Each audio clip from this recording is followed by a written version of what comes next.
Hello, कैसे हो आप लोग? आज मैं फिर आपके लिए आपकी दादी माँ एक नई कहानी लेके आई हूँ। विश्वास है आप लोगों की वो कहानी अच्छी लगेगी।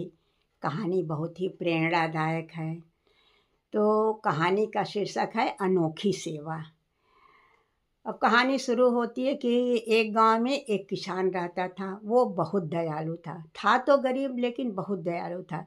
पशु पक्षी जीव जंतुओं की वो बहुत हमेशा ध्यान रखता था। अक्सर गर्मी के दिनों में वो क्या करता था, पानी में बर्तन में पानी भर करके जगह जगह रखवाता था कि जैसे पशु पक्षी जीव जंतु पानी पिएं। तो कभी कभी वो पेड़ पर भी एक बड़े से मटके में पानी भर के रख देता था। एक बार क्या हुआ, आंधी आई तो भाई मटके तो पेड़ के गिर के टूट गए। अब पक्षी बिना पानी के तड़पने लगे इधर उधर। तो वो बहुत परेशान हुआ कि अब इन लोगों को पक्षी को पानी कहाँ से मिलेगा। फिर कुम्हार के यहाँ गया और कुम्हार से बोला कि भाई जो आपने मेरे लिए चौड़े मुंह का जो बर्तन बनाया था उसी तरह के मुझे कुछ और बर्तन बना दो। जैसे मैं पेड़ों पे टांग दूंगा तो पशु पक्षी लोग अपना पानी पिएंगे। तो उस समय तो कुम्हार बना दिया, लेकिन अब बोला कि भाई अब वो प्रथा ख़त्म हो गई है। हम लोग भी वैसे बर्तन अब नहीं बना पाते हैं जो पहले बना था। पहले एक बहुत बड़ा नाद बनता था, उस तरह का बर्तन था। तो भी बोला कि अच्छा जो भी बनाओ छोटे छोटे चौड़े मुंह का बर्तन बनाओ, चाहे छोटा ही रहे। तो उसने कुम्हार से कहा कि 1000 मुझे बना दो तुम वो मिट्टी का बर्तन जिसका मुंह चौड़ा हो। तो कुम्हार बोला ठीक है मैं बना दूंगा। तो कुम्हार जो है मिट्टी के बर्तन बनाया 1000, उसको पका उका दिया। जो पका उका के फिर वो उस किसान को बुला के कहा कि बर्तन आपका तैयार है, आके ले जाइए। तो बुला के बर्तन दिया। तो अब सोचा किसान सोचा कि वे तो बर्तन तो बहुत छोटे हैं, अगर मैं वैसे इसको रखता हूँ तो बर्तन जानवर तोड़ देंगे, चाहे हवा से टूट जाएगी। तो सब लोहार के जाके सब बर्तनों का स्टैंड बनवाया।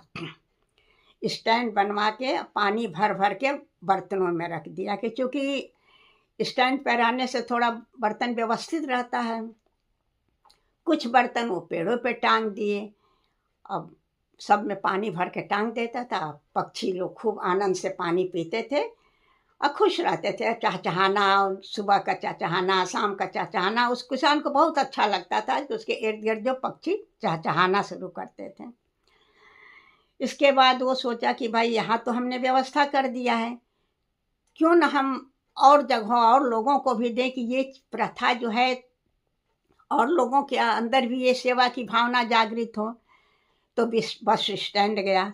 वहाँ जाके बस स्टैंड पे लोगों से कहा कि भाई आप लोगों को मैं एक एक घड़ा और एक एक स्टैंड देता हूँ, आप लोग इसको लेके जाइए अपने गांव और जगह जगह पे पेड़ों पर और वीरान जगह में जहाँ भाई पानी की व्यवस्था न हो वहाँ इस घड़े में मटके में जो चौड़े मुंह का मटका था उसमें पानी भर के रख दीजिए, जिससे कि पक्षी और पशु आके आराम से पानी पिएं। और इसका मुझे शुल्क नहीं चाहिए, क्या मैं निःशुल्क दे रहा हूँ। क्योंकि उसके अंदर इतनी सेवा भावना कूट कूट के भरी थी कि वो लगता था कि हम मतलब उसको एक अलग तरह से खुशी होती थी कि जो पक्षी आके पानी पीते थे, जानवर आके पानी पीते थे। तो इस सेवा की जो भावना उसके अंदर थी, वो चाहता था कि सबके अंदर इस तरह की सेवा भावना जागृत हो। इसीलिए वो अपना बहुत कुछ न्यौछावर करता था, जबकि घर में बीवी और बच्चे उसका विरोध करते थे। लेकिन वो किसी की एक नहीं सुनता था और अपने कर्तव्य पथ पे अडिग रहा और अपना कर्तव्य करते रहा, अनोखी सेवा करता रहा, जिससे उसको सबका पुण्य मिला और सबके पुण्य से वो आजीवन बहुत सुखमय रहा। अंत में वो सद्गति को प्राप्त हुआ तो स्वर्ग को प्राप्त हुआ। ऐसे बच्चों कहते हैं ना कि सेवा का फल हमेशा मेवा ही मिलता है ना। बच्चों कहानी तो अच्छी लगी होगी। बाय।